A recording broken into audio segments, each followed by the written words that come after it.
அனைவருக்கும் வணக்கம். தெய்வீக பலன்கள் சேனல் சார்பாக தங்களை அன்புடன் வரவேற்கிறோம். இன்றைய காணொளியில் நாம் காண விரும்புவது அயகிரிவர் பற்றி இந்த காணொளியில் விரிவாக பார்க்கலாம். வாருங்கள் காணொளிக்கு செல்லலாம். மறக்காமல் ஒரு சப்ஸ்கிரைப் செய்யவும்.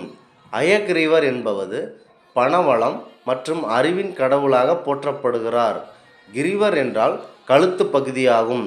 ஒருவர் தன்னுடைய அறிவு மற்றும் அறிவை பெருக்கி அதன் மூலம் குடும்பத்தின் அவர்களுக்கு அனைத்து விதமான நன்மைகளை அள்ளி கொடுத்து அந்த குதிரையைப் போல கம்பீரமாக வாழக்கூடிய தன்மை கொண்டவர் அயகிரிவர். கல்வியில் சிறந்தவர் சரஸ்வதி தேவியே ஆகும். அந்த சரஸ்வதி தேவிக்கு குருவானவர் அயகிரிவர். கல்வியில் சிறக்க வேண்டுமென்றால் அயகிரிவரை நீங்கள் முதலில் வணங்க வேண்டும். குதிரை முகமும் மனித உடம்பும் கொண்ட உருவானவர். இவரை விஷ்ணுவின் வடிவமாக கருதப்படுகிறது. இது தசாவதாரத்தில் வருவதில்லை. கைடப்பன் மற்றும் மது எனும் அரக்கர்கள் படைக்கும் தெய்வமான பிரம்மாவிடமிருந்து வேதங்களை எப்படியாவது பற்றி செய்து கொண்டனர். அதாவது எடுத்துக்கொண்டு சென்று விட்டனர்.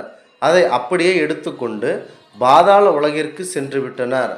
அதனை மீட்டு தரும்படி பிரம்மா அவர்கள் காக்கும் கடவுளான விஷ்ணு பெருமானிடம் கேட்டுக்கொண்டார். பிரம்மா செய்யும் படைக்கும் தொழிலை மதுவும் கைடப்பனும் செய்ய விரும்பினர். இதனால்தான் பிரம்மதேவனிடமிருந்து இந்த வேதங்களை பறித்து சென்றனர். மதுவும் கைடப்பருக்கும் குதிரை முகம் கொண்டவர்கள். இதனால் விஷ்ணு பெருமானும் குதிரை முகம் அவதாரம் எடுத்துக்கொண்டு அவர்களை அழிக்க நினைத்தார். இந்த ரூபமே அயகிரிவர் என்று அழைக்கப்படுகிறது. இந்த அயகிரிவர் ரூபத்தில் அந்த அரக்கர்களை அழித்து போரிட்டு வேதங்களை அவர்களிடமிருந்து மீட்டு வந்து பிரம்மாவிடம் தந்தார். இதனால் மீண்டும் பிரம்மா படைக்கும் தொழிலை செய்தார்.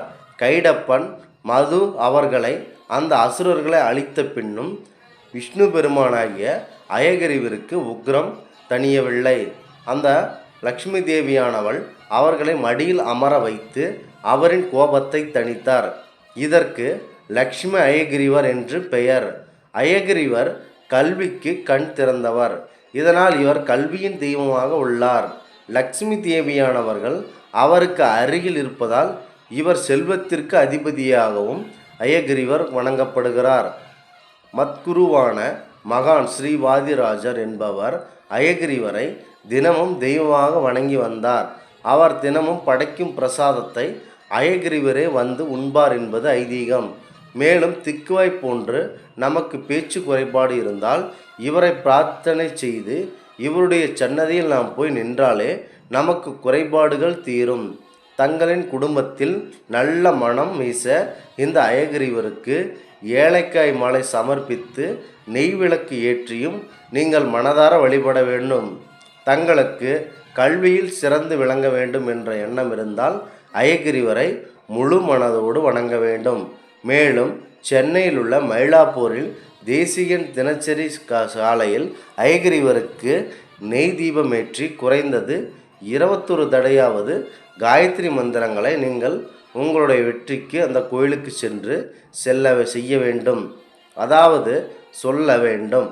நாம் சரளமாக பேச அயகிரிவருக்கு சுத்தமான தேனை சமர்ப்பித்து அந்த பிரசாதத்தை அனுதினமும் நாக்கில் தடவி வந்தால் சிறந்த பலன்கள் சரளமாக பேசுவார்கள் என்பது ஐதீகம்.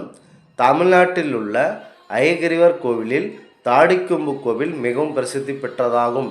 இங்கே சவுந்தரராஜ பெருமாள் கோயில் உள்ளார். இந்த கோவிலில் அயகிரிவருக்கு புண்ணிய தலமாக அமைகிறது. இந்த கோவிலுக்கு சென்று வழிபட்டு வந்தால் உங்களுடைய குடும்பத்தில் லக்ஷ்மி கடாட்சம் பெற்று கல்வியில் சிறந்து விளங்குவார்கள் என்பது ஐதீகம். இந்த ஆன்மீக தகவலை உங்களுக்கு பரிந்தமைக்கு தெய்வீக பலன்கள் சேனல் சார்பாக நாங்கள் மிகுந்த பெருமை கொள்கிறோம். மீண்டும் ஒரு நல்லதொரு காணொளியில் உங்களை சந்திக்கிறோம். நன்றி, வணக்கம்.